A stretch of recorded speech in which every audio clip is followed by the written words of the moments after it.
Welcome everyone to the Museum of London. I'm delighted to introduce Professor Joe Cain to you this lunchtime. His talk, Dinosaurs in Crystal Palace Park, is the first of a series of 4 lectures in June. They are part of UCL's Lunch Hour Lectures on Tour to the Museum of London and the Museum of London Docklands, and we're really pleased to have them here. Joe Cain is Professor of History and Philosophy of Biology and head of the UCL's Department of Science and Technology Studies. He is an expert in the history of evolutionary biology, especially Darwin and Darwinism. And you'll find that he has an incredible wide range of research interests and activities if you visit his UCL web profile pages. His walking tours, this was for me anyway, his walking tours sounded particularly engaging and fun. And I'd like to go on one next time you're doing one of them. As I consider myself as a South Londoner, having lived close to Peckham Rye for over 25 years, the open spaces and parks are one of the main attractions of living south of the river. Crystal Palace Park is just one of these special open spaces. Many children and adults have enjoyed and played alongside the dinosaurs in Crystal Palace, but perhaps not really known that much about them or how they were created. When I was putting on the Dickens exhibition at the end of 2011, I was fortunate in being able to borrow the manuscript of Bleak House from the V&A and just had to display that first page with its famous description of London's fog. Within it, suddenly, Dickens conjures up an image of a megalosaurus, 40 feet long or so, waddling like an elephantine lizard up Holborn Hill.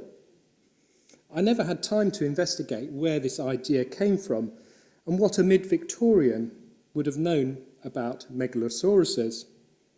Anyway, I'm sure that we're going to learn much about these creatures today. So I'd like to hand over to Joe Cain for his lecture, Dinosaurs in Crystal Palace Park.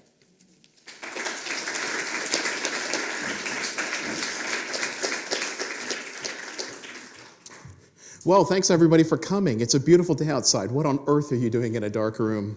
Shame on you. My wife is at home, I think, watching on this, and so if you could all just please give a yell so she knows I'm not in the room talking to myself. So on 3, you can just say, "Hi, Joe's wife." 1, 2, 3. Hi, Joe's wife. See? It's a bit of a bet to see what was going to go on. But anyway, well, thanks for coming. I really, really, really appreciate you taking the time to come out, and let us press on quickly.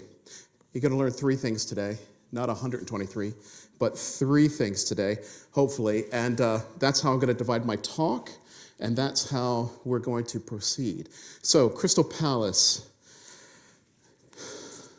There are 2 Crystal Palaces, and if you're confused, there's the one in central London, 1851, the Great Exhibition, and that's the one that starts the story that I won't talk about today, but that's the one who starts the story of the Great Exhibition. So 1851, we're in Hyde Park or now Kensington Park, and it's the story that people know so well. In fact, if you walk around the exhibition here in the Museum of London, you'll certainly see some great stuff put out on display for this exhibition.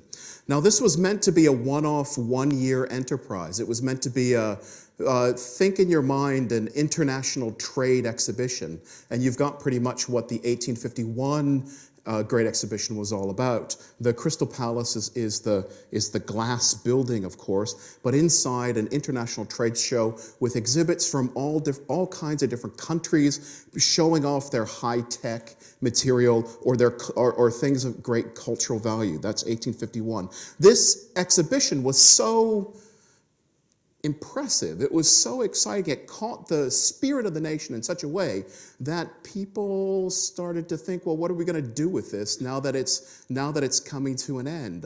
It's surely too good to let go.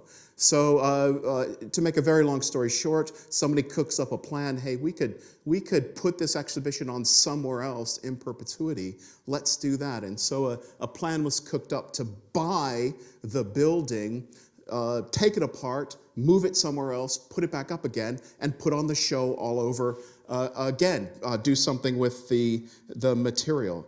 And that is the second Crystal Palace. So here we are, 1851. Turns into 1854. The Great Exhibition is over. The building's been packed up. A lot of the exhibits went home. A lot of the national displays from Canada and New Zealand, from elsewhere in the world, were packed up or sold off or gone. And so the Crystal Palace Company, the outfit bought to finance this whole deal, they needed to do something else. So they packed up the building, moved it off to a countryside space in South London, near Sydenham and Adderley and Norwood, part of the commuter belt in South London, and bought a field, I guess is the best way to say it, 200 acres or so, and decided to make it a pleasure park. What's the difference between 1851 and 1854? The biggest difference is, well, if you think of 1851 as an international trade fair, a world's fair as it were, 1854 is more like Disneyland. It's more like Euro Disney. It's a quite a different concept than what was in 1851. So here we are, 1854, in South London, in Sydenham. Off we go. Now, if you're a fan of this particular story of 1854 of Sydenham, you'll be very proud to say that when the glass house was moved, it got slightly bigger, it got slightly longer, it got slightly deeper, got slightly higher. And so you're looking at a glass house. Now in Crystal Palace, a glass house at the top of the hill, 500 meters roughly long, 500 meters. It's a shopping center size on our scale, enormous glass house. Now I'll get to the dinosaurs, but I will first just say a couple of things about a glass house. The Crystal Palace in Glass House, or the Glass House in Crystal Palace, think of it as a Disneyland exhibition trying to mimic something like the British Museum. Inside the glass house are various galleries. There's galleries like at the British Museum. There's an Egyptian gallery and a Byzantium gallery and a medieval gallery and so on. And they're filled with things like this, which are copies of things that you might see at the British Museum. Nice copies, expensive copies, but copies nevertheless. And so here we are in a glass building the size of a modern shopping mall in South London, walking around exhibitions that are galleries like what's happening in central London. It's a fascinating enterprise, the glass house that is Crystal Palace. And you can see here the sculpture gallery. You can see a couple of things that made Crystal Palace famous. There's a lot of things to see. They're all copies, elegant displays. In one sense, the wooden floors we'll come back to because you know what happens. The wooden floors, that exhibition is something that really is the focal point of the enterprise in Crystal Palace. Why am I telling you about this stuff when we're supposed to be talking about the dinosaurs? Because it helps understand what the dinosaurs are doing in Crystal Palace Park. What's their function? The real attraction is to get you into the glass house so that you can see things there and well, just enjoy that space. If you happen to meander out into the park and then down the hill, down towards the dinosaurs, then you can see the dinosaurs, but we'll get to that in just a minute. The Crystal Palace, the glass house, here's the problem with an exhibition like this one is, we would all go to see it. We'd buy our tickets, we'd spend a day, and we'd really enjoy the exhibition. The problem for the company that owns the park, though, is they need you to come back. And to get you to return year after year after year, that's a problem that every museum has. It's a problem that every exhibition has. It's a problem that every curator struggles with. And the same is true in Sydenham in the glass house that is the Crystal Palace Park, that they constantly churn over new exhibitions. And I will show you one or two examples of that as we go. Here's an example of the glass house being used and reused. You're in the medieval gallery, believe it or not. And what are those dogs doing there? It's a dog show. In order to make the space profitable, I guess, in order to use and reuse the space to get people like us back again and again and again, the dog show like this is a great example of a particular activity. Now, I show you this picture partly because I want you to see a dog show and I want you to see other uses, but I bet you that your attention is drawn to the floor and your attention is drawn to how scuffy and wooden and dirty the floor looks. And this is a really important photograph because it's one of the last photographs of the glass house in Crystal Palace, because this is what happens next. And as everybody knows, in 1936, in November, the Crystal Palace glass house burned down, and that was the end. There were many fires, about one major fire a decade in the glass house, and a wing or so would be burned down, rebuilt with a new style exhibition, a new concept of display out, and so on. But in the 1930s, the last of the fires burnt more or less the whole structure down, and that was finished for the glass house. If you go to Crystal Palace today, Crystal Palace, it's on a beautiful week like this week, and the weekend is supposed to be beautiful too. So if you're here in the audience and you're wondering what to do on Saturday or Sunday, go down to Crystal Palace. And if you go down there, you'll see a scene much like this, the terraces. If you've got the postcard that you've got when you walked in, you'll see the terraces up by the glass house. And I'll be referring to that postcard in just a bit, but the terraces here this is exactly what you'd see with the sphinxes and other things there, the caravan park and so on. Now, this is the postcard. If you're watching online, you're missing the super treat, which is everybody got a free postcard of this particular image. And I love this picture so much. We'll refer to it a couple of times in the talk today. And the thing that I think everybody's attention is drawn to, besides the dinosaurs, which we'll get to, I promise, if you look up the hill to the glass house, you'll certainly see the great glass house, 500 meters or so long, about 100 meters deep, and about 160 feet high. So no small potatoes. The thing that's really worth noticing on the postcard, and this sounds so daft, but academic historians who don't go visit the place where history happened, they tend to miss this point. The glass house is on top of the hill. It's on top of the hill, and you can see it in your postcard. It's on the top of the hill. We could easily have seen it from here. We could easily have seen it. And of course, that magnifies the Great Fire. The fire in 1936, when the glass house burned down, a huge fire on top of the hill. You're going to see everywhere across London. You're going to see that taking place. Now, I show you this picture because, again, we're going to get to the dinosaurs, but I wanted to emphasize 3 points today. And one is about the glass house. Now, the glass house is an exhibition. Think museum, but don't think, I hate to say this word, don't think proper museum with genuine artifacts like the Museum of London. Think a slightly cheesier version of that with copies of stuff there where people are going more to, well, I'm not quite sure why people are going, but anyway. So the glass house is filled with those exhibitions and regional trade shows. It's up on top of a hill. The other thing I want you to notice in this postcard, and you'll see it straight away when I show you this photograph of the same space. You see the glass house, you see the water tower, but do you see the fountains? You see the fountains. Now look back at your postcard and look at the fountains. The fountains. The Crystal Palace and Park. Don't let the glass house distract you from what's going on in this 200-acre green space. The glass house is part of the story.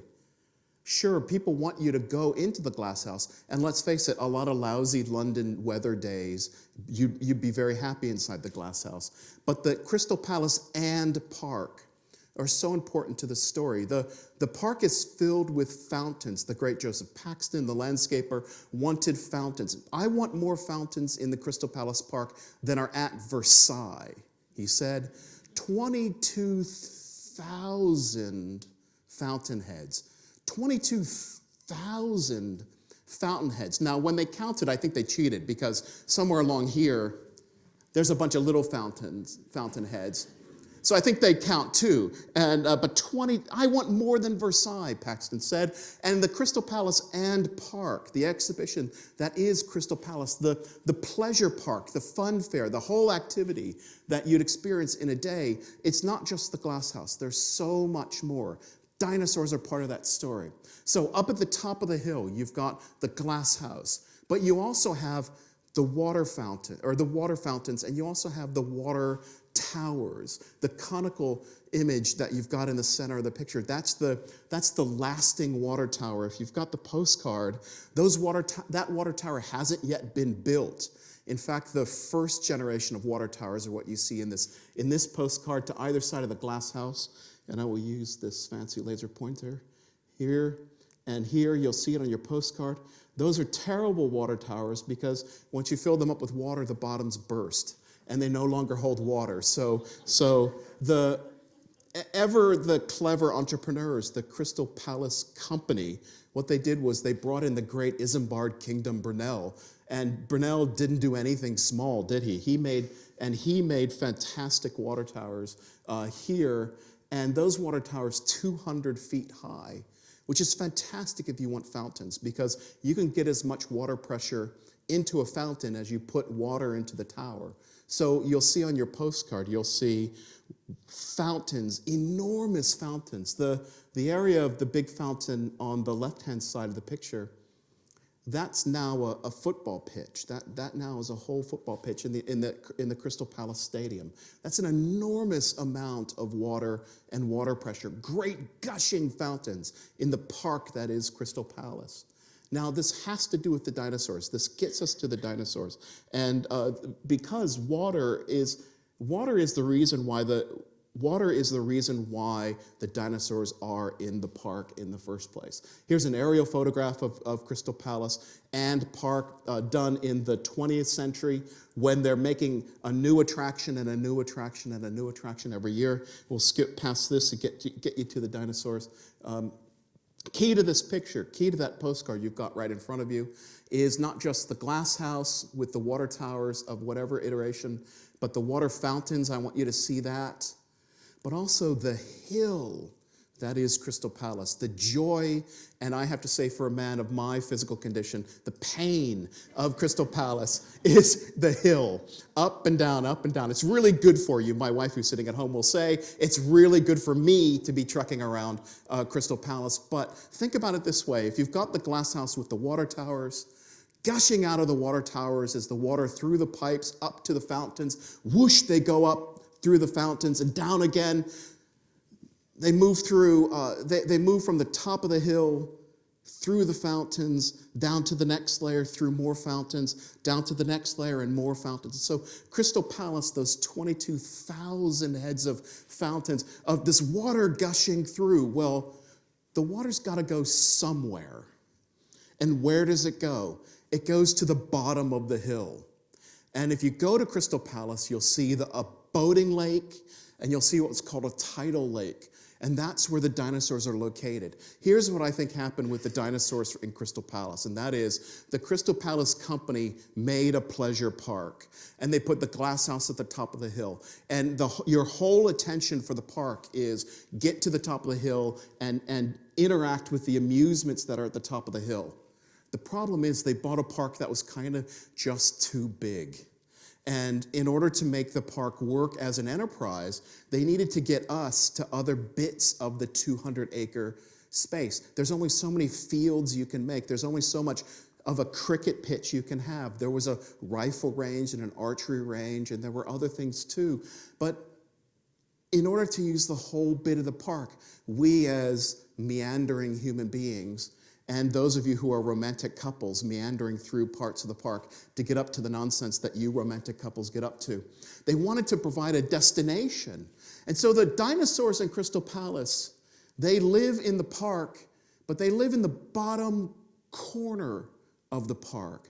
And I'm going to say this with all the love in my heart, that it's kind of the crappy corner of the park. It's kind of the worst bit of the park. It's the soggy, dark corner of the park. And I think what happened was the designers of the space said, right, what we need to do is we have to make an attraction there. Okay, fine. So Benjamin Waterhouse Hawkins, famous sculptor, gets hired to create a few interesting statues in this space. Well, I won't talk about the process of Waterhouse Hawkins deciding what he wants to do, but let me tell you about Waterhouse Hawkins. He is no cheap designer. He's a celebrity scientific illustrator in the 1850s. He is the person you go when you want the very best. And so the Crystal Palace Company, wanting celebrities like Isambard Kingdom Brunel, like Benjamin Waterhouse Hawkins, to get involved in their commercial enterprise. Waterhouse Hawkins, this is one of his famous sketches. I just put it up to show you, gosh, this guy's pretty darn good. And if you wanted the best, you got Waterhouse Hawkins. Another example of Waterhouse Hawkins illustrations, this is from the 1830s. I had to slip Darwin in here somewhere. This is an illustration in Darwin's illustrations from his Beagle voyage. It's a Galapagos iguana. And the iguana here is, well, Darwin had enough money to buy the very best, to get the best talent to illustrate a book he thought was one of the most important things in his career. And so he got Waterhouse Hawkins to do it. So that's a connection to Darwin. Job done. Waterhouse Hawkins was no fool. He was a brilliant promoter of his own work. He and the Crystal Palace Company promoted the dinosaurs as they would anything else in the lead up to the opening of the park in 1854. On New Year's Eve, just before the spring, New Year's Eve, 1853, turning into 1854, this famous scene takes place. Now, this is an illustration. It's not a photograph. And a lot of historians like me have spent an awful lot of time trying to count how many men can you fit into an iguanodon. And I have to confess, it is quite the waste of time because, don't want to get into the calculation now, but men with a little bit of port, God knows what happened on this particular event. But this publicity image, I suppose is the way to say it, came out after the New Year's in the London Illustrated News, and it has really seared into people's minds some of the story around the dinosaurs. Now, down to the dinosaurs. Now, I told you I want you to remember three things for my talk. One is about the glass house, and the glass house only being part of the exhibition. The second thing I want you to remember is about the park itself. There is a park. There is a park there. That's part of the attraction. One of the big things in the park you see on your postcard are the fountains. The fountains are an enormous part, lost part of the park. Lost and I'd say forgotten part of the park. The third bit are the dinosaurs. So let's go off to the dinosaurs. Well, now let's go off and talk about the dinosaurs. Now, before I go on, let me just ask you guys here in the audience about who's been to Crystal Palace? Who's been and seen the dinosaurs? Oh, wow. Okay, excellent. So if you're at home, I'd say, what did you reckon, about 80%, 90%? Well done us, eh? Yes. And I did count the number of people at home, so there you go. I know my wife, so that's one. Well done her. Okay, so Crystal Palace dinosaurs. I want you to everything's in threes with me, so I want you to remember three things about the dinosaurs too. Now, when you look at the dinosaurs, Waterhouse Hawkins, the sculptor, he didn't just want to make pretty sculptures. He wanted you to remember a couple of very specific things, and he was keying into a certain kind of entertainment, Victorian-style entertainment. There's three big ideas he wanted to get across. And the first big idea is the feeling that everybody feels when they go and look at the dinosaurs today. And that simply is just, wow. Wow, look at those things, wow. I mean, I go to the park a lot, and every time I go past the dinosaurs, there's always a little kid and an adult who just look at it and go, wow, look. And that's great. Look, his Waterhouse Hawkins' accomplishment has really hit home 160 years later. Wow, look. And the park is rich with people who love looking at these things. The iguanodon in the foreground, the Hylaeosaurus in the background, some pterodactyls, fantastic with their beaks, real teeth, not real teeth, but real spiky bits in the sculpting. This is serious sculpting.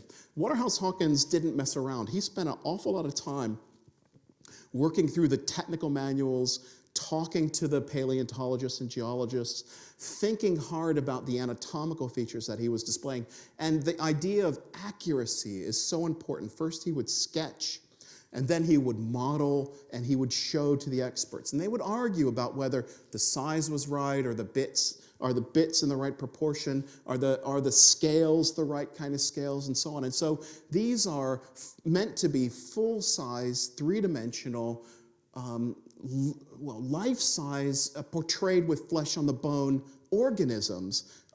Waterhouse Hawkins wasn't fooling around. Wow.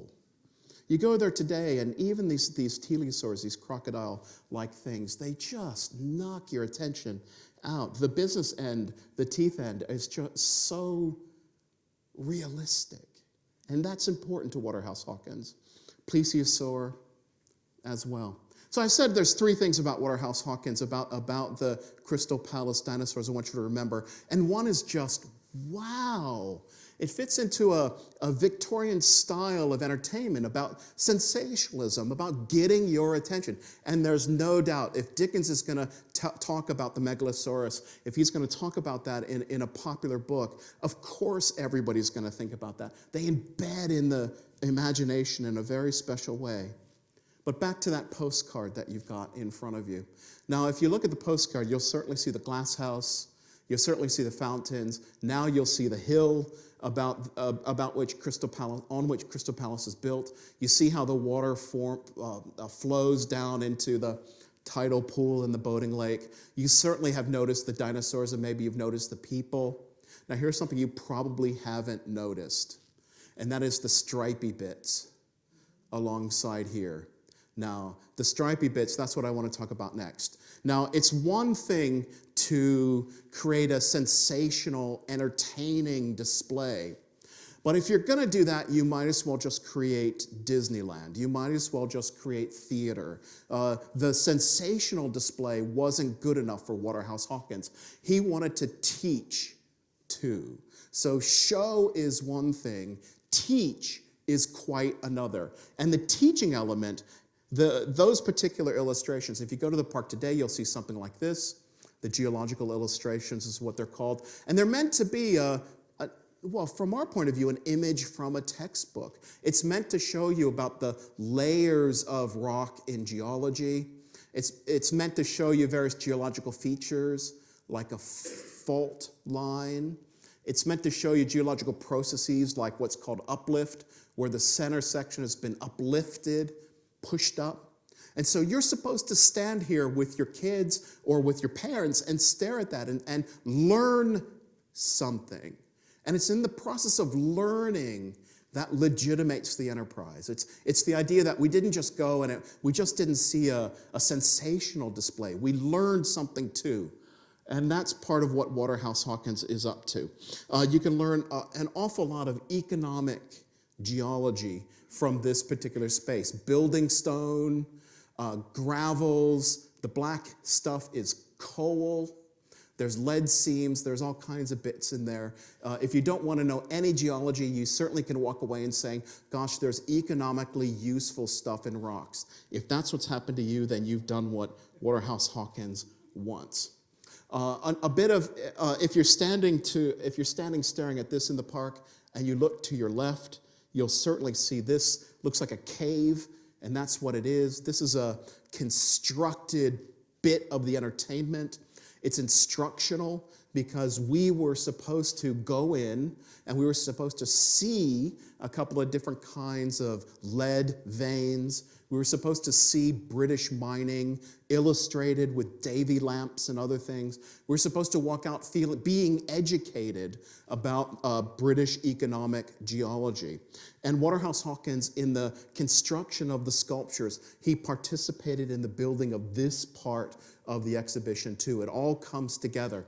Waterhouse Hawkins didn't do this bit, but he certainly participated in the bigger picture, as it were.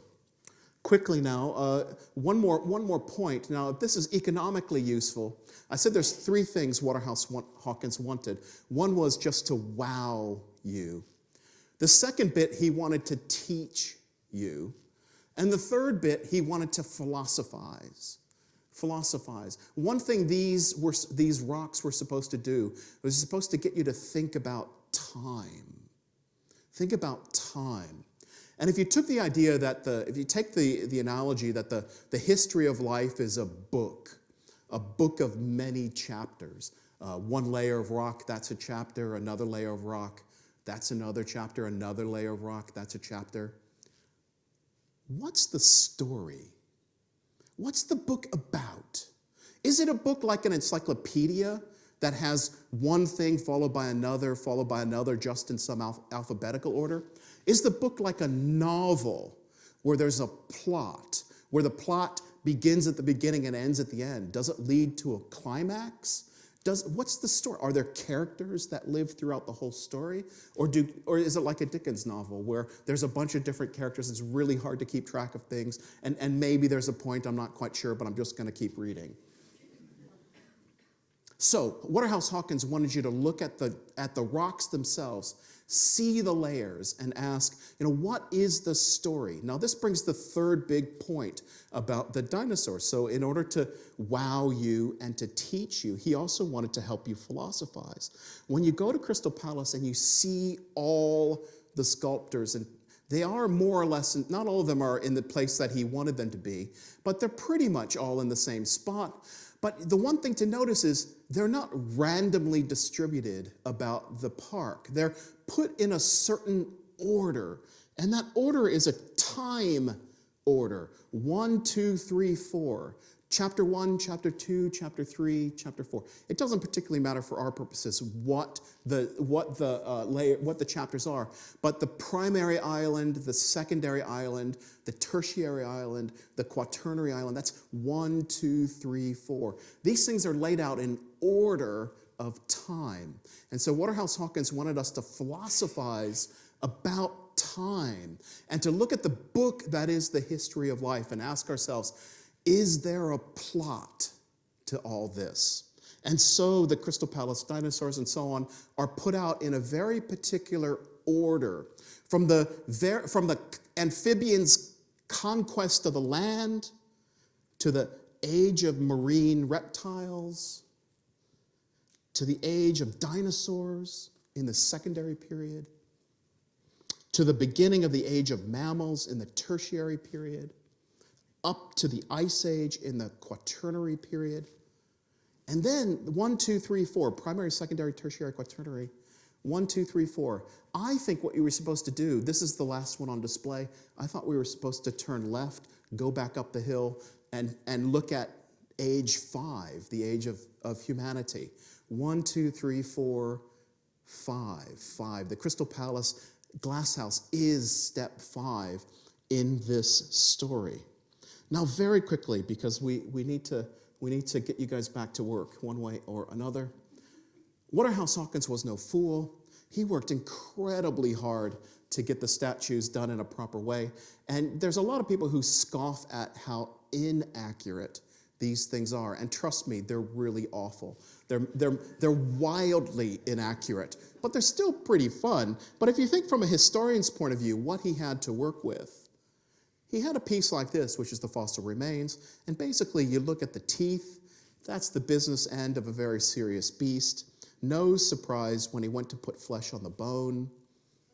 He started to make it like a bear because he thought those looked like bearish teeth. He put claws on the organism. He imagined certain things. and so on. Waterhouse-Hawkins really did think it through. If he happened to have got it wrong, I think we can cut the guy a little bit of slack one way or another. A couple of things that he did, very clever sculptural tricks. And this is where you can be the most clever person in your group when you go to the Crystal Palace to look at the dinosaurs. So you can be pretty clever when you look at the mosasaur here, and you can say, you know what? I bet you he's hiding something, this breaching mosasaur. And in fact, he really is hiding something, because the mosasaur, the only thing that was known about the fossil was the head. And so very cleverly, he buried the rest of the body so he didn't have to speculate one way or another. The most fabulous disaster of the sculpting is this Dicynodon, and what was known in the fossils was just the front of the beak and the tusk. The tusk was a bit weird, but when he thought about reptiles and amphibians, which reptiles and amphibians have beaky kind of fronts? Well, turtles and tortoises. So that's probably what this thing was. And so when he put the flesh on the bones, he headed in a particular direction. Oops. The iguanodon story, I'll make one more point, but this is the last dinosaur I'll talk about. The iguanodon story, I put this picture up because one of my favorites combinations, the iguanodons. And the reason I put them up is because they remind me of my two sisters. Waterhouse-Hawkins was no fool. He spoke to a lot of experts, and the experts didn't always agree. And so when he made these two iguanodons, you can see a bit of that disagreement manifested in the sculpting. If you look at the front iguanodon, and if I were to ask you, what does this iguanodon look like? You might say lizard. It looks like an iguana. But if you look at the one in the background, and I would ask you, what does that look like? Now, how many of us would say lizard? Now it's your turn to yell out something. If you were to yell out what the thing in the back looks like most, what would you say? A bear, a rhino? Rhino for me is a pretty good guess. That's what I would guess. Rhino. So here, this is the same organism represented in two different forms. What is Waterhouse-Hawkins doing? Well, one of the experts he spoke with said iguanodons look like big iguanas. And one of the experts he spoke with said iguanodons don't look like iguanas, they look like rhinos. And here's an example where the sculptor didn't decide amongst the experts. He just made one of each and let you decide. They remind me of my two sisters because one is a banker and the other one's a hippie. And so you couldn't be two different groups between the two. Anyway, the last thing I'll say before we get to some questions, I think is the plan. The dinosaurs are in big trouble. They're really big trouble right now. And just by looking at a bit of the geological illustration, you can see the problem. The problem is that in this age of austerity, people have stopped paying attention. The last serious conservation of the dinosaurs was about 10 or 12 years ago, and the dinosaurs are falling apart. And so what I wanted to do is encourage you. I'm not going to go for your wallet, but the thing I'd like to encourage you to do is to participate. Go to the website. The Crystal Palace Community Stakeholders Group is one of many citizen action groups associated with the park. But if you just Google Crystal Palace Park and Community, you'll get these groups. And if you find a way to write to one of the local counselors and say, gosh, I think the falling apart of the iguanodon like this is a really bad thing and somebody ought to do something about it, that would be really helpful, because that would encourage legislatures to step in so that the teleosaur tail, which is now disastrously ruined, this is not done by vandalism, it's just weather, and they need some help. Okay, let me wrap this up and give you a chance to ask some questions. First of all, I want you to walk away remembering three things about Crystal Palace. One, it's there, and you can go for free. It sits on top of the glass house sat at the top of a hill. There is a hill. God help you if you have to walk up it. So there is a hill. The dinosaurs are at the bottom of the hill, and they're at the bottom of the hill on purpose. You're welcome to keep that postcard.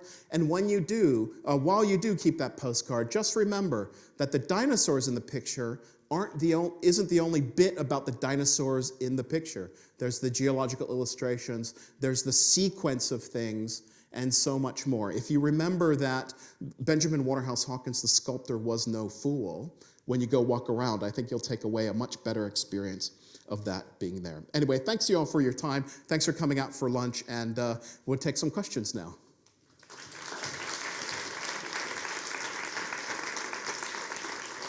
There's somebody coming with a microphone, so if you hold off on your question.